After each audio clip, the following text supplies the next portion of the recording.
आज के market analysis video में आप सबका स्वागत है। आज हम डिस्कस करते हैं कल के लिए, बुधवार के लिए भारतीय बाजार कैसे रह सकते हैं और एफआईज ने अपने आप को किस प्रकार से इस मंथली एक्सपायरी के लिए, इस ईयरली एक्सपायरी के लिए, इस क्वार्टरली एक्सपायरी के लिए प्रिपेयर किया है। ध्यान रखिएगा, ये मंथली एक्सपायरी भी है, क्वार्टरली एक्सपायरी भी है और ईयरली एक्सपायरी भी है। तो जो लोग जो लॉन्ग ऑप्शंस में काम करते हैं उनका भी एक्चुअली ईयरली एक्सपायरी होगा, जो परसों होने वाला है। डाटा पे जाने से पहले 2 मिनट डिस्कस करते हैं। हमने कल डिस्कस क्या किया था? कल हमारा सिंपल डिस्कशन था कि बाजार में कुछ नहीं होना चाहिए। इसके पीछे का लॉजिक देखिए, तो डिलीट कर देता हूँ। जो हमने कल डिस्कस किया था तो इसके पीछे सिंपल लॉजिक था कि जितनी कॉल लॉन्ग थी उतनी कॉल, उससे ज़्यादा कॉल शॉर्ट थी, जितनी पुट लॉन्ग थी उसके सामने पुट लॉन्ग थी, पुट शॉर्ट थी। मतलब कि 1,00,000 कॉन्ट्रैक्ट कल कॉल लॉन्ग कर गए, 1,20,000, 1,50,000 कॉल शॉर्ट कर दी थी, 1,20,000 पुट लॉन्ग कर गए थे, 1,80,000 पुट शॉर्ट कर दी थी। तो हमारा कंक्लूजन यही निकला था कि बाजार में कुछ नहीं होना चाहिए। लेकिन जैसे ही बाजार खुला, जैसे कि आप देख सकते हैं, वैसे एक इमोशनल ट्रेड हुआ, मतलब करीबन करीबन 9:45 10 बजे तक। उसके बाद बाजार को अपनी साइड में पूरा दिन भर अपनी साइड के अंदर धीरे धीरे आ गया और बाजार वहीं पर ही बंद हो गया। इसके सिंपल सिंपल रीज़न है, देखिए समझिए। अगर पिछले दिन डाटा बना है और किसी इमोशनल ट्रेंड की वजह से एक बार बाजार ऊपर जाता है तो बाजार को अपनी रेंज में एफआईएस जो होते हैं वो लेकर ही आते हैं। तो इस चीज़ का थोड़ा ध्यान रखिएगा। तो हमारे लिए कोई ट्रेड नहीं था।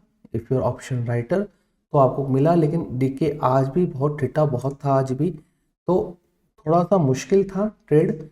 अगर आप देखेंगे ऑप्शन चेन के अंदर तो दोनों साइड के अंदर डीके हुआ, बट इतना नहीं है, आज भी इतना डीके नहीं है। मतलब कि बहुत ज़्यादा चीज़ें अभी हैं बाकी। लेकिन एक चीज़ समझने वाली है, अगर आप देखेंगे हम हैं 23,650 के आसपास, ठीक है ना। अगर मैं यहाँ से करीबन करीबन 150 पॉइंट नीचे जाता हूँ तो 23,500 की पुट अब कितने की रह गई? 50 रुपये की। और यहाँ से सिर्फ 60-70 पॉइंट नीचे जाता हूँ तो 23,600 की पुट कितने की रह गई आपकी? करीबन करीबन आपके 80 रुपये की है। तो अभी भी प्रीमियम काफ़ी है और कॉल साइड में प्रीमियम भी काफ़ी है। अगर आज भी आप अगर 23,650 का जोड़ा बेचते हैं तो करीबन करीबन 220 रुपये आपके क्रेडिट होते हैं यहाँ पर, 220 पॉइंट नीचे और 220 पॉइंट ऊपर। मतलब जब इतना हाई प्रीमियम होता है तो क्या होता है कि वीकली एक्सपायरी में तो ठीक है, लेकिन मंथली एक्सपायरी के अंदर क्या हो जाता है कि कई बार यहीं पर ही पूरा गेम बना देते हैं। अगर मूव आना ही है तो उसका कोई रिवर्सल पे मूव आता है, अदरवाइज मूव नहीं आता। तो वो हमारे लिए क्या ट्रेड बनते हैं, तो पहले आपको बता दूं, हमारे लिए रिवर्सल का मोड यही रहेगा जो हमने पहले डिस्कस किया था, मतलब कि 23,434 के आसपास। और ऊपर की तरफ रिवर्सल वही 200 पॉइंट ऊपर नीचे, मतलब मीडियन मीन पर हम खड़े हैं। अगर आप देखें तो हम एक्चुअली के अंदर मीन के अंदर खड़े हैं।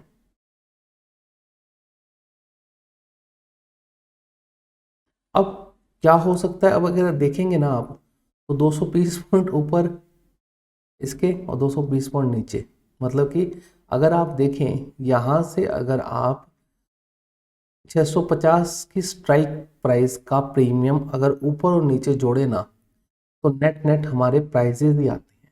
मतलब कि 660 से 220 पॉइंट करीबन 870 900 के आसपास, और इससे नीचे 200 पॉइंट मतलब कि 240 220 के आसपास। मतलब जो हमारा सपोर्ट और रेजिस्टेंस जो हमारा, मतलब रिवर्सल के जो हमारे दो ऑप्शंस हैं उनके बीच में ही बाजार है। मतलब कि बाजार बहुत ज़्यादा समझदार होता है, आपकी और मेरी समझ से परे होता है। मतलब कि इसने ऑलरेडी अपने टेक्सचर बनाए हुए हैं कि मैं अगर इससे नीचे निकला, क्योंकि देखिए अगर ये 220 पॉइंट नीचे टूटा तो जिन्होंने स्ट्रैडल बनाया है वो घाटे में आ जाएंगे, और 220 पॉइंट से ऊपर निकला तो जिन्होंने स्ट्रैडल बनाया है वो भी घाटे में आ जाएंगे। मतलब कि ऊपर और नीचे की साइड में घाटे में आ जाएंगे। तो इनका क्या रहेगा अब कि हम बाजार को इसी रेंज के अंदर एक बार के लिए एक्सपायर करवा दे, अनटिल अनलेस यूएस मार्केट में कुछ बड़ा ब्रेकडाउन और ब्रेकअप होता है तो उसमें आप कुछ नहीं कर सकते। लेकिन मेरे ध्यान के अंदर मुझे लगता है इसी ये 200 पॉइंट की रेंज के अंदर बाजार को पूरा पूरा ख़त्म करने की फिराक में है।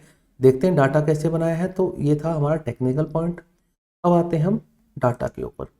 डाटा के अंदर अगर आते हैं तो कैश में बाइंग है, कैश में बाइंग है और ये बाइंग बढ़ती ही जा रही है। अब ये क्या हो सकता है, देखिए एक चीज़ हो सकता है कि ईयर एंड आर्बिट्राज मूवमेंट हो सकते हैं। मैं इसको आर्बिट्राज मूवमेंट अभी भी मान रहा हूँ क्योंकि प्रीमियम मिसमैचेस है। स्टॉक फ्यूचर्स और कैश में प्रीमियम मिसमैचेस हैं। इतने प्रीमियम अभी भी वैल्यूएबल नहीं है, मतलब कि वैल्यू बराबर नहीं आ रही। कुछ स्टॉक्स के अंदर हो सकता है कि आर्बिट्राज मूवमेंट किया जा रहा हो, या हो सकता है कि बैलेंसिंग की जा रही हो, या हो सकता है कि मान लीजिए कि पहले बेचा हो अब लिया जा रहा हो। तो देखते हैं क्या होता है, मार्च एंड होने के बाद ही समझ में आएगा ये चीज़, क्योंकि टैक्स हार्वेस्टिंग भी हो सकती है। क्या दिमाग लगाएंगे क्या नहीं लगाएंगे देखते हैं, लेकिन डाटा पॉजिटिव है, इस चीज़ को हम नकार नहीं सकते। कैश में बाइंग हो रही है क्योंकि हमारी समस्या है कि हमें ये नहीं पता चलता कि ये हेजिंग के लिए हो रही है या आर्बिट्राज के लिए हो रही है या सेलिंग के लिए हो रही है। ये बाइंग हो रही है या प्योर बाइंग है या क्या बाइंग है। तो मार्च के अंदर जब ऐसी बाइंग होती है तो ज़्यादातर होता है कि आपका 15 मार्च को मान लीजिए टैक्स हार्वेस्टिंग कर ली हो या अभी टैक्स हार्वेस्टिंग कर रहे हो, तो वो भी हो सकता है। तो देखना पड़ेगा, क्योंकि समझिए एफआईज इंडिया के अंदर जो है ये प्योर एफआईज भी नहीं होते। कुछ बिजनेस हाउसेस बाहर लिस्टेड होते हैं, वो इंडिया के अंदर ट्रेड मारते हैं क्योंकि दे नोज द चीज़ें उनको पता होते, तो वो एफआईज उनको बताया जाता है। तो बिग हाउसेस मान लीजिए, तो ऐसा भी हो सकता है। तो देखना पड़ेगा इसका क्या इम्पैक्ट होता है। देखिए इनका कंक्लूजन नहीं निकाल सकते क्योंकि मार्च के अंदर अगर ये किसी और महीने में होती तो मैं आपको बोल देता कि ठीक है भाई ये एक्चुअली में बाइंग है, ठीक है। लेकिन मार्च के एंड के अंदर ऐसी बाइंग आनी, हो सकता है कि पहले सेल किया हो लॉस के अंदर, अब उसको एवरेज आउट कर रहे हो, फ्रेश बाय नहीं हो, तो देखना पड़ेगा। लेकिन डाटा पॉजिटिव है, इस बात को हम नकार नहीं सकते। कैश के अंदर बाइंग है, इस चीज़ का थोड़ा सा ध्यान रखिएगा आप। तो 2768 करोड़ का माल बेचा, 5371 करोड़ का माल डीआईएस ने एफआईज ने खरीदा है, डेट इज गुड। अब हम यहाँ पे आते हैं इंडेक्स के अंदर। 1610 कॉन्ट्रैक्ट लॉन्ग किए और 3200 कॉन्ट्रैक्ट शॉर्ट भी काट लिए, मतलब कि ये अब शॉर्ट क्योंकि काटने पड़ेंगे, समझिए बात को कि इतनी बड़ी जब तेजी हो जाती है तो शॉर्ट्स कटते ही हैं, इसमें कोई बड़ी बात नहीं है। तो अब जो हमारे नेट शॉर्ट थे वो घटकर कितने आ गए, मैं 2-2 ढाई लाख के नेट शॉर्ट देखे हुए थे, अब आ गए 90,000 नेट शॉर्ट पर आ गए। एक्सपायरी है, ये शॉर्ट्स निकलते जाएंगे। हो सकता है कि हम 50,000 या उससे कम के अंदर नेक्स्ट एक्सपायरी की शुरुआत करें, वो और डेंजरस होगा। इस बात को मैं आपको बता दूं पहले कि जब आप एफआईज 90% शॉर्ट होते हैं या 80% शॉर्ट होते हैं, तो कॉन्ट्रैक्ट 2-2.5 लाख होते हैं, तब एक तेजी की उम्मीद होती है। लेकिन जब एफआईज मान लीजिए कि रिवर्स हो जाए, मतलब बाइंग मोड में आ जाए स्टॉक इंडेक्स फ्यूचर्स में, तो क्या होता है कि उसमें ऑप्शन राइटर्स बहुत अच्छा पैसा कमाते हैं क्योंकि बाजार अटक जाता है। तो रिवर्सल का ट्रेंड मिलना मुश्किल है। तो देखते हैं कि ये कहाँ पे जाके बंद होता है, क्योंकि देखने वाली बात होगी, क्योंकि इतने हल्के होके जाएंगे ये अगली एक्सपायरी के अंदर। मान लीजिए अभी मान लीजिए कि अब 90,000 आ गया, कल और परसों का दिन है, तो अगर यही ट्रेंड रहता है तो करीबन करीबन ये 40-45 हज़ार के आसपास आ जाएगा। अब जैसे ही 40-45 हज़ार के आसपास आएगा तो होगा क्या, मैं आपको बताता हूँ। ये इतने हल्के होंगे, इनके सिस्टम में शॉर्ट नहीं होंगे, तो इनको शॉर्ट मारने में आसानी होगी।